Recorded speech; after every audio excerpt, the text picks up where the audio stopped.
Olá, amigos da TV Justiça, está começando mais uma edição do Direito Sem Fronteiras. O programa da semana fala sobre escravidão moderna. Estima-se que pelo menos 20 milhões de pessoas em todo o mundo estão sendo escravizadas. Este tipo de expressão, que no linguajar do direito penal aqui no Brasil trata-se da situação análoga à escravidão, não significa compra ou venda de seres humanos, mas sim a relação de trabalho nas quais os indivíduos são forçados a exercer uma atividade contra a sua vontade, sob ameaça, sofrendo violência física ou psicológica. A Organização Internacional do Trabalho, OIT, lançou recentemente uma campanha chamada 50 por Liberdade. Você sabe do que se trata? Entenda melhor sobre o assunto na reportagem que vamos ver a seguir.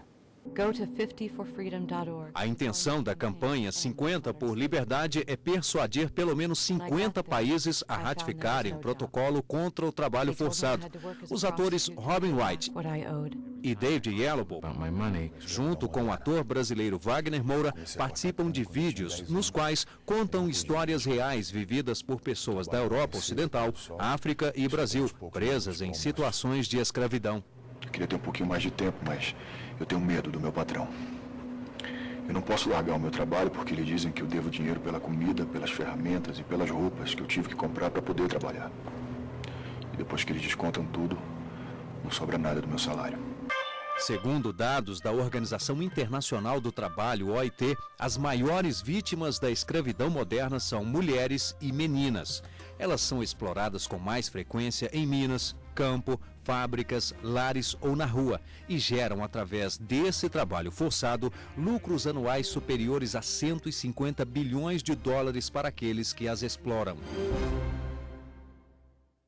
E quem está aqui nos estúdios da TV Justiça, no Direito Sem Fronteiras, para conversar conosco sobre escravidão moderna, é Thaís Queiroz, especialista em Direito Internacional, e Edel Torres, advogado e professor de Direitos Humanos. Agradeço muito a presença de ambos aqui, dois veteranos, já vieram anteriormente o Direito Sem Fronteiras para falar de temas relacionados às questões internacionais, e que, no caso, voltam para falar a respeito de um tema que, infelizmente, chama muito a atenção, particularmente pelo fato de que estamos em pleno século XXI. O termo escravidão, ele já deveria ser considerado como algo superado, mas, utilizando-me de uma expressão que fala a respeito de outras situações, nada de novo sob o sol.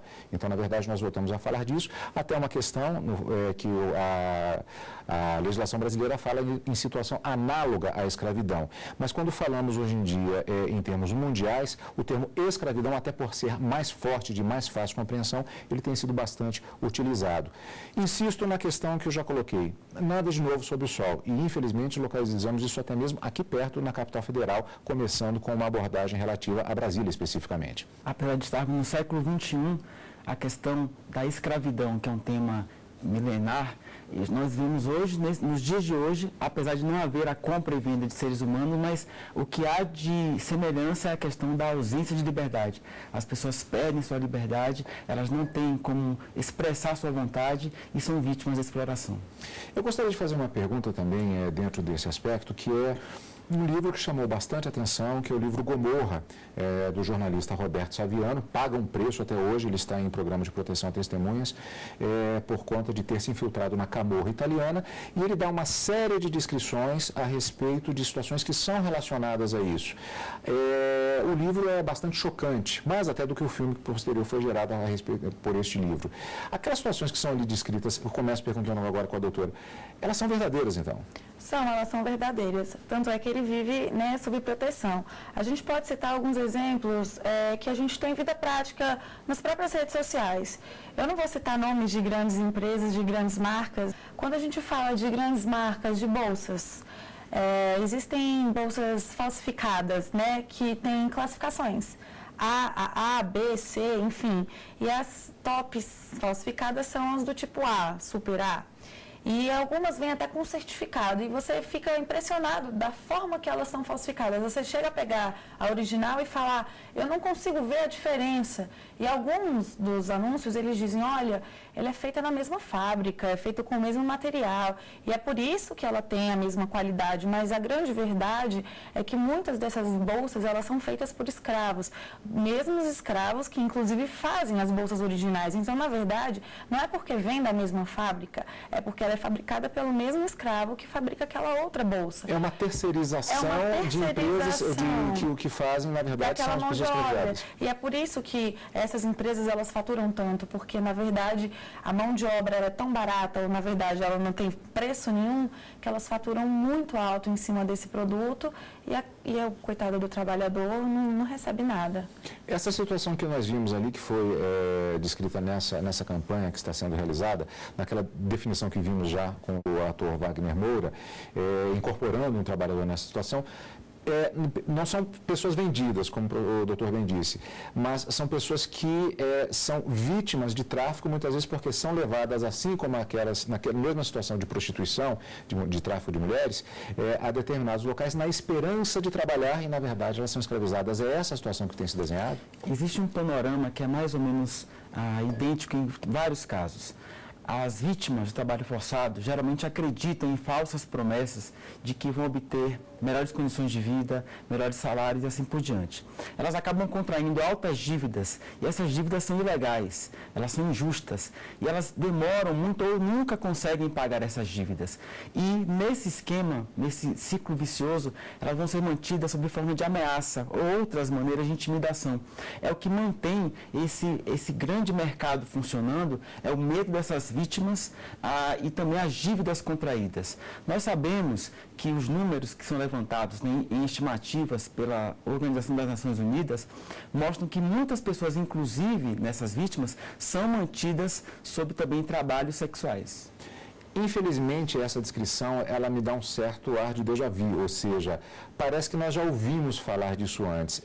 Essa situação ela é muito semelhante ao que já foi descrito, inclusive durante o século XX, em situações pretéritas, exatamente desse deslocamento, no caso interno aqui no Brasil, de pessoas indo para lugares acreditando numa determinada promessa, quando adentram um determinado local, às vezes até no interior do país, já chegava lá já com uma dívida da passagem, da roupa, da casa que já ia ficar, uma dívida impossível de se pagar. É a mesma metodologia, então, que nós temos? Nós vivenciamos hoje esse mesmo cenário, só que aliado a isso nós temos a questão da violência, da grave ameaça, nós temos a chantagem e essas pessoas temem também por suas famílias, por seus filhos que geralmente ficam em outras cidades. Essas pessoas viajam, elas se deslocam internamente ou até para fora do Brasil, acreditando nessas falsas promessas e chegando lá são colocadas em situações subhumanas em que o seu trabalho é degradante, elas são expostas a trabalho degradante, elas ou não recebem nada ou recebem muito pouco, o que é insuficiente para a sua manutenção, sua subsistência. Já foi citado, vou tocar no assunto novamente, a questão do tráfico com finalidade de exploração sexual e até de trabalhos domésticos do ponto de vista escravo também. Isso também é um registro. Com relação ao tráfico de mulheres, é mais complicado, porque as mulheres e as crianças normalmente são mais vulneráveis. Elas saem de casa na expectativa de conseguirem empregos para sustentarem normalmente crianças, filhos que adquiriram ou porque são obrigadas a casarem muito novas e são abandonadas por seus maridos ou supostos maridos. Elas se encontram em situações, em lugares completamente diferentes do que foram colocadas ou do que foram inseridas, normalmente em países diferentes, ou são raptadas, enfim.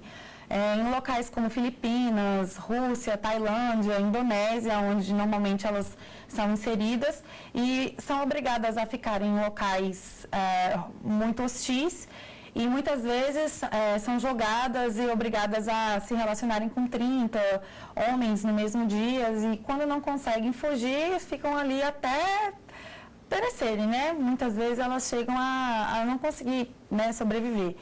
E é isso, elas vivem nesse tipo de situação até morrer ou conseguir fugir. É muito triste a situação que elas vivem. Mas é bom também ressaltar que o trabalho escravo ele existe também em relação a questões como práticas tradicionais. Existem práticas nefastas no interior do Brasil em que comunidades quilombolas sofrem os efeitos há séculos do trabalho forçado, seja para a questão de trabalho doméstico ou também até trabalho sexual. Essa questão das minorias, no caso especificamente dos quilombolas aqui no Brasil, isso também encontra eco em situações semelhantes lá fora, ainda mais em regiões de conflito, como por exemplo no caso dos curdos, no caso daquelas populações que agora estão sofrendo esse fenômeno da migração forçada, tornando-se refugiados. Isso também contribui, eu faço a pergunta aos dois, isso contribui também para esse quadro? Com certeza, porque todos eles estão tendo que sair de seus países em situações degradantes. Eles estão tendo que aceitar saírem sem nenhum tipo de recurso, sem nenhum tipo de dinheiro, eles estão aceitando qualquer tipo de situação. Porque o escravismo, ele tem as mesmas características em todos os países. São pessoas que estão sem dinheiro, são pessoas que estão precisando de algum tipo de serviço, são pessoas que estão sem qualificação e que elas necessitam, de alguma forma, de algum serviço para poder fazer, para sobreviver. Então, elas aceitam qualquer tipo de coisa que são lhes oferecidas e elas estão ali na necessidade. Então, se te oferecem algum emprego, você tem a tendência de acreditar que aquilo ali é positivo e você vai aceitar. Só que na maioria das vezes essas pessoas são enganadas e a partir daquilo ali, eles tiram seus objetos, eles tiram seus documentos e eles te trazem uma imagem de que você vai receber por aquilo que você está fazendo. Eles te vendem como se fosse o sonho americano. Né? E aí você vai trabalhar acreditando que você vai receber, que você vai conseguir pagar o seu sustento e da sua família. E aí, a partir daquele momento que você percebe que não, você não consegue sair dali mais. Você apanha, você é jogado num local onde você não consegue sair, você está normalmente num local geograficamente impróprio para você conseguir, enfim, se locomover. E é por isso que as pessoas ficam realmente trabalhando naquele local. É difícil de sair. Bom, muito mais perguntas a fazer. Nós vamos agora para um rápido intervalo e, na sequência, nós continuamos falando a respeito deste problema e saber um pouquinho mais a respeito também desta estrutura legal que envolve os países e sobre essa campanha, justamente, que tenta reforçar a forma de combate à chamada escravidão moderna. Daqui a pouquinho, logo depois do intervalo.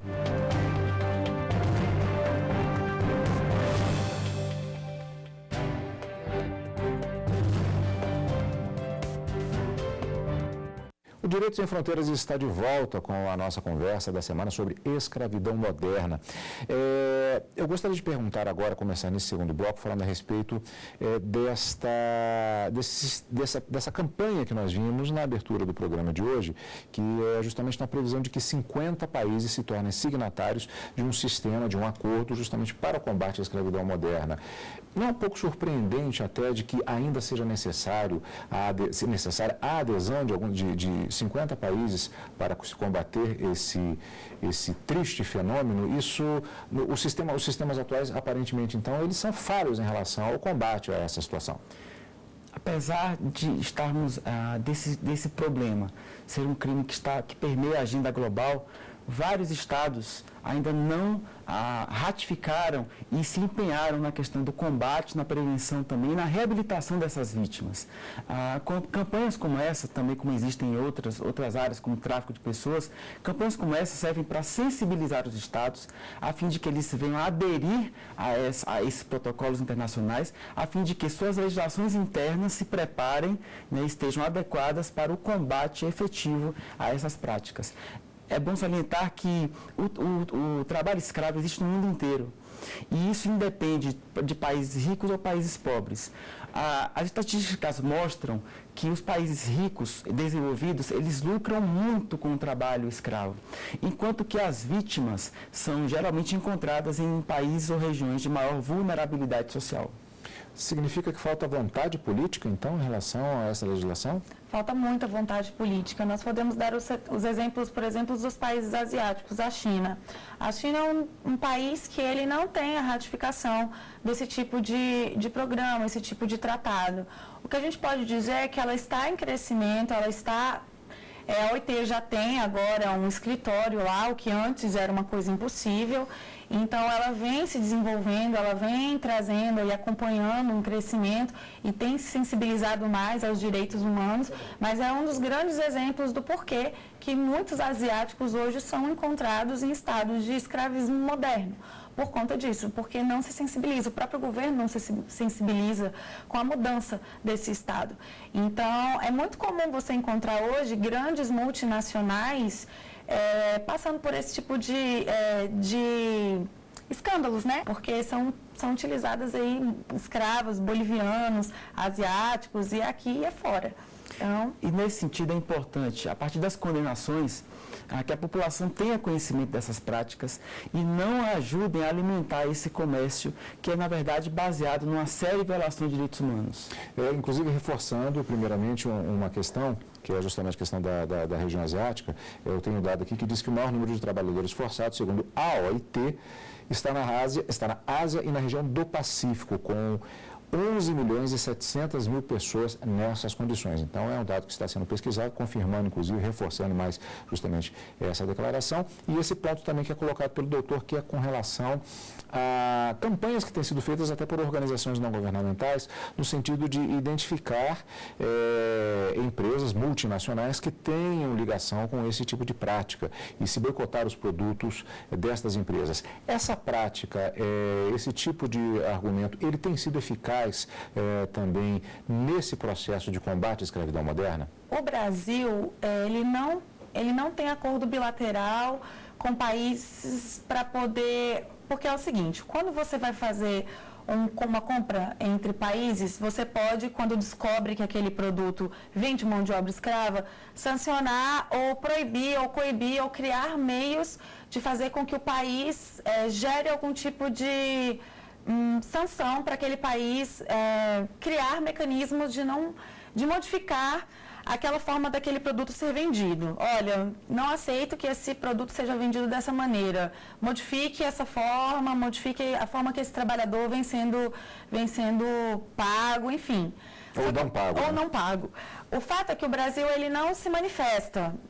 Ele acredita que quem tem que fazer esse tipo de sanção, quem tem que aplicar esse tipo de sanção, sejam no caso, a ONU, enfim. Existe um grupo de trabalho específico para essa questão? É um grupo de fiscalização. O Brasil é um dos poucos países que tem esse grupo de fiscalização, que é do Ministério do Trabalho e dos Empregos, junto com a Polícia Federal, que é um grupo que ele está fazendo isso, que ele está retirando os trabalhadores que são escravos do Brasil e está libertando eles. Então, isso é um grande avanço dentro do nosso país e está sendo muito bem visto fora, porque é um dos poucos países mesmo que tem esse tipo de grupo, que ele está focado, né, nessa desescravização do país. E isso é muito bacana. Eu insisto na questão exatamente da vontade política, porque até o mote do início do programa, em pleno século XXI, nós vemos essa situação, ela continua acontecendo e parece que há uma certa movimentação no sentido do combate, mas ela poderia ser mais rápida, mais eficiente. É isso mesmo? O que se verifica é que os grandes temas relacionados aos direitos humanos, nos dias de hoje, ainda carecem de um maior cuidado, de uma intensificação por parte dos Estados e até mesmo por conta da ONU. A gente está colocando uma questão em que o trabalho escravo é a base de formação de vários países. Então, a civilização, ela se inicia com base na escravidão. Então, não é um tema que conseguimos ainda nos libertar. E provavelmente tem que haver muitas ações. Aqui no Brasil nós temos uma forte atuação do Ministério Público do Trabalho, é importante ressaltar, junto com o Judiciário, Polícia Federal, ou seja, são vários atores que têm que estar envolvidos, tem que ser uma política de cooperação nacional e também uma internacional, a fim de que um escândalo como esse, que macula, né, a vida moderna, ainda continue existindo. Existe alguma questão do ponto de vista cultural em muitos desses países, então, que influencia a permanência desse tipo de status quo? Existe sim.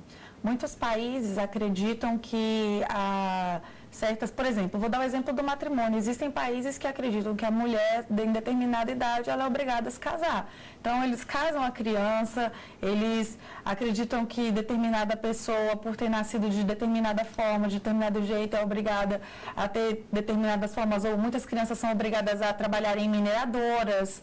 Então, isso vai muito da cultura mesmo, e muitos países da África sofrem muito com esse tipo de situação. Vamos começar aqui fazendo uma uma situação que talvez nós tenhamos dados mais específicos, que é com relação ao Brasil, em relação ao resgate dessas pessoas. Nós temos acompanhado diversas notícias, diversas ações que têm sido feitas em conjunto, inclusive pelo Ministério do Trabalho, pela Polícia, pelo Ministério Público. Já há alguns números, inclusive, há um relativo sucesso no resgate de pessoas nessa situação aqui no Brasil.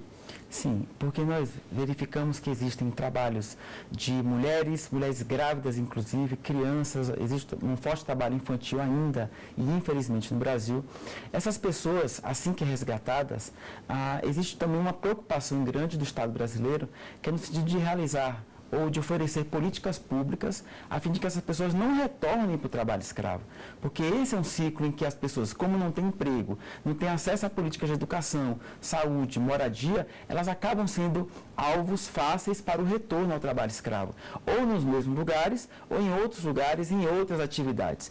Então, nesse sentido, é preciso fortalecer no campo social políticas que consigam manter essas pessoas nas suas comunidades, a fim de que elas não voltem para o trabalho escravo. Principalmente porque essas pessoas normalmente vêm de fora.